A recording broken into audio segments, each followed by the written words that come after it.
দুইটা গুইসাপ, তারা সহবাসে ব্যস্ত, এভাবেই তারা সহবাস করে থাকে। আপনারা দেখছেন, যারা এই ভিডিওটা দেখবেন অবশ্যই শেয়ার করে দিবেন। হ্যাঁ,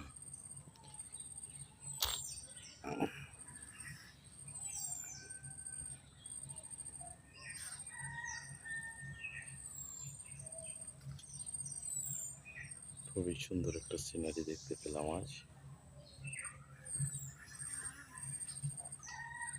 তার দুটোর ওজন প্রায় 20-40 কেজি হতে পারে, গুইসাপ দুটোর।